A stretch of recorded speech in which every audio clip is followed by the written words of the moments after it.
एनडि रन्जनजों लोगोसे गुटे केदारा दिनै गवाखै बिनि थाखाय आं साबायखर बावनांगौ नामा?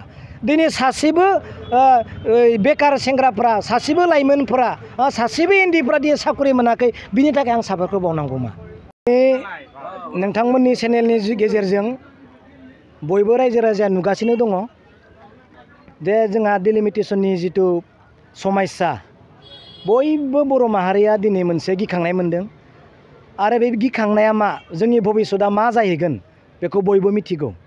जायनि थाखाय दिनै रौता उदालगुरि माजबाद अरां टंला गासैबो बर' हारिया बा बर'नि लिडारफोरा दिनै मोनसे गिखांनाय मोनसे फैदों जे जोंनि उदालगुरि जिथु जोंहा एमपि सिट जानो गोनांमोन लकसभानि नाथाय दिनै क'क्राझारा जानानै एज इट इज थानानै दिनै उदालगुरिया जायाखैसै। रायजो राजानि मतामतफोरखौ नोंथांमोना नुजोब्बाय आरो रायजोआ मा लुबैदों सोरनि सायाव बरखा सोरखौ खामानि मावजानो लुबैदों दिनै रायजो राजाफोरखौ नोंथांमोना मतामत लानायखौ नुबाय आरो बे पजिटिभ जानांगौ होननानै रायजोनि लुबैनायखौ दिनै नोंथांमोना जाफुंहोनांगौ होनना दिनै रायजोआ बुंदों। नंगौ थांनाय 20 तारिख जिहेतु डिलिमिटेसननि जिथु लिस्टखौ फोसावबाय ड्राफ्टखौ होबाय क'क्राझार सेक्रेटारियेट अफिसनि गेट लांगोना खाथियाव जा बम गावबाय बा फुटका फटायबाय बेथ' आंनि नोजोराव इसेल'सो जादों खमसो जादों। न'खर न'खर फुटका गावनांगौमोन अफिस फुटका गावनांगौमोन मानो थाखाय सिदा खोथा जे जोंहा 15टा MLA मोननायाव जोङो सिगाङाव जेरै 6टा दङमोन बिदिनो 6टा थाफिनबाय आरो मोनथाम बारिनाया दिनै बै गुबुनजों दाजाबनानै 9टा जाबाय। अब्ला दिनै गुबुना 9टा मोनबाय दिनै जों 6टा मोनबाय। राजखान्थिनि फोथाराव दावहा नाङोब्ला 6टाया देरहागोन ना 9टाया देरहागोन सिदा खोथा। अब्ला बिनि थाखाय जोङो फुटका गावनांगोन। जोंनि राजखान्थि फोथाराव जोङो जेनोब्ला दिनै जों बिनि थाखाय फुटका गावनांगोन नङा होमबा? आं दिनै बेखौसो बुंगोन जायफोरा दिनै फुटका गावबाय जों जेननायनि थाखाय जों 6टा मोनबाय गुबुना 9टा मोनबाय बेथ' जोंनि जेननायाव फुटका गावनांगौबाथ' गासिबो गावनांगोन। अब्ला दिनै जोङो आरो नायदो जोंहा उदालगुरि जिथु लकसभा जानो गोनां दङमोन 6टा एसेम्ब्लि सिटखौ मोनबा एसेम्ब्लि सिटआव दिनै दरंजों साबमिट खालामबाय। देरहागोना सोर देरहानांगौमोन 6टायासो देरहानांगौमोन जों जेनबाय। जेननायनि थाखाय मानो जोंनि उदालगुरि बाक्सा तामुलपुर टंलाया मानो बम गावाखै? न'खर न'खर बम गावनांगौमोन जों जेनबाय नङा नङा जेनदोंना जेनाखै जोङो 6टाया मोननांगौ दिनै मोनबा जों जेननानै जों थाहैनो गोनां जाबाय बेखौथ' रायजोआ लुबैयाखै। मा बुंनो सानो? दिनै रायजोआ मोजाङैनो मिथिगौ जे रायजोनि खामानिखौ बा रायजोनि गांनाय उखैनायखौ मावनो थाखाय रायजोआ भट होनानै मन्त्रि MLA MP बानायनानै हरो नङा होमबा? दा सासे हादारन बेक्तिया सासे हादारन रायजोआ दिनै नांगौ होननानै दिनै माबायाव इलेक्सन कमिसनाव बुंहैनो हाया।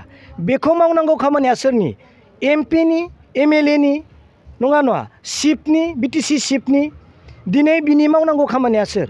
जोंहा रायजो सभानि MP दङ नङा नङा दिनै जोंहा स्टेटआव मन्त्रि दङ जोंहा BTCनि चिफ दङ बिसोर मावा सोर मावगोन?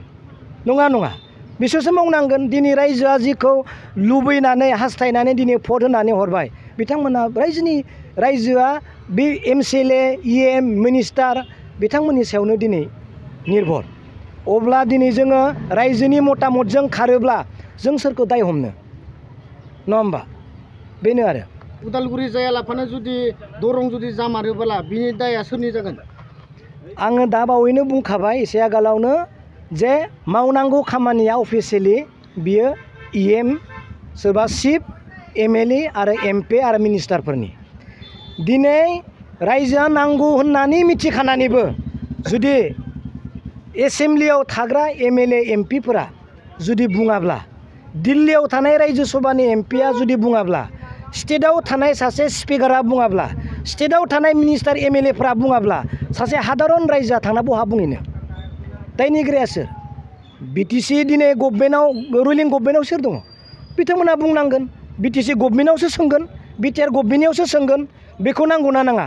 रायजोआथ' नांगौ होनना बुंखाबाय। अब्ला दायनिगिरिया सोर? रायजोआ ना पलिटिक्सआ? गभर्नमेन्टआव थानाया रायज्लायनांगौ ना गभर्नमेन्टआव थायैया रायज्लायनांगौ? नोंसोर बुंदो दिनै दायनिगिरिया सोर जागोन? गभर्नमेन्टआव थानायानो मावनांगोन। दिनै बिनिखायनो आं बुङो दिनै एबसुनिफ्राय लानानै जेसेबां सात्र संगठनफोर दोङो बयबो दिनै संखिखांदों बिदिथ' खालामनांगौनि प्रयोजन गैयामोन नोङो स्टेटआव रायलायनानै गभर्नमेन्ट जिहेतु दिनै रुलिं गभर्नमेन्ट दङ दिनै माजबादनि एमएलए मा खालामखो कालाइगावनि एमएलए मा रायलायखो उदालगुरि एमएलए मा खालामखो बै पानेरिनि एमएलए मा खालामखो जायखौ दिनै जोङो देरसिन मासियाव जिरायनानै दङ बिश्वजित दैमारि सार बिथाङा सोर बिथाङा स्पिकार बिथाङा बयजोंबो सन्मान मोनजानाय सासे व्यक्ति बिथाङा मिथिया नामा उदालगुरिया दिनै लकसभा जानांगौ होननानै इउजि बुं बिथाङा दिनै मिनिस्टार बिथाङा मिथिया नामा उदालगुरिया दिनै लकसभा जानांगौ होननानै 15थायाव जों खैथा मोननांगौ बेखौ दिनै बिथाङा मिथिया नामा रायजोआ बेसेबां खस्थ' खालामनांगौ रायजोआथ' खस्थ' खालामगासिनो बयबो दिनै बुंगासिनो गभर्नमेन्टआ मावनांगौ खामानिखौ जों मा बुंबावनो दिनै नोंथांमोनहा नुदों सिदा खोथा जोङो जेनबाय 15थायाव जों 6था मोनबाय 9थाया गुबुना मोनबाय सिदा खोथा बे जेनबाय जोंनि 6था समस्तिया दरंआव थांबाय मोनबा समस्तिजों डाइरेक्ट सिदा खोथा जों जेनबाय बुंदोंबो मा दंबावो मावदों सरकारा दिनै पजिटिभ जानांगोन रिजाल्टआ पजिटिभ जानांगोन जिथु दाबो सम दं दाबो उदालगुरिया लकसभा जानायनि बेबस्थाया दङ नों जेरैखि जायाबो रायज्लायनानै बेखौ पजिटिभ खालामनांगौ आरो जोंनि बेसेबां बर' रायजो राजा दिनै होजिखावदों दिनै धरना खालामदों बयबो पजिटिभ जानांगौ सिदा खोथा रायजोआ जाय मावनो हाया दायनिगिरिखौ गभर्नमेन्टआ माबाया रायजोआ मिथिखागोन सिदा खोथा थेंक इउ दिनै आङो बुंनाय खोथा आं बुंफिननो गोनां जासिगोन दिनै बिटिआर सुक्ति जानायनि उनाव आं मानि थाखाय साबायखर बावनो दिनै 15था एमएलए जानायाव 6था रिजार्भ सिट मोनबाय गुबुना 9था मोनबाय आं बिनि थाखाय साबायखर बावनांगौ नामा दिनै लकसभाया सिदा मोननै जानांगौमोन मोनसेल' जाबाय जों जेनबाय बिनि थाखाय आं दिनै पिस एकर्ड होनना बुंनांगौ नामा दिनै स्कुल प्रभिन्सियेलाइज जायाखै बिनि थाखाय आं दिनै साबायखर बावनांगौ नामा दिनै सिमाया दासिमबो बारियाखै बिनि थाखाय आं दिनै साबायखर बावनांगौ नामा एनडिबि रन्जनजों लोगोसे गुटै केदारा दिनै गवाखै बिनि थाखाय आं साबायखर बावनांगौ नामा दिनै सासेबो बेकार सेंग्राफ्रा सासेबो लाइमोनफ्रा सासेबो एनडिफ्रा दिनै साकरि मोनाखै बिनि थाखाय आं साबायखर बावनांगौ मा नङा होमबा बिनि थाखाय आं दिनै पिस एकर्ड होनना बुंनांगौ नामा मावनो गोसो दङ नाथाय मानि थाखाय मावनो हायाखै बयबो मिथिगौ मानो खुगासिया बेनो आरो खोथाया दिनै खावलायदों बयबो बिनि थाखाय एलार्ट जानांगौ फैबाय थानाय समाव जोंनि रायजोआ बयबो लिडारफोर दङ नाथाय गोरोन्थि खालामनो मोननाय नङा बे सिदा खोथा उदालगुरिया बे एमपि सिट जाथारनांगौ सिदा बिनि खोथायाव आङो आगोलबो बुंगासिनो दङ आरो बुंबोगासिनो दङ फ्राय आं एनडिबिनि खोथाखौ बुंबाय थानो गोनां जायो आरो बुंदों सिदा खोथा मानगोनां प्रमद बर'आनो बुंदोंमोन जे बे कर्टनि गेजेरजोंनो रन्जन दैमारियाबो उदां अख्राङाव फैबाय हा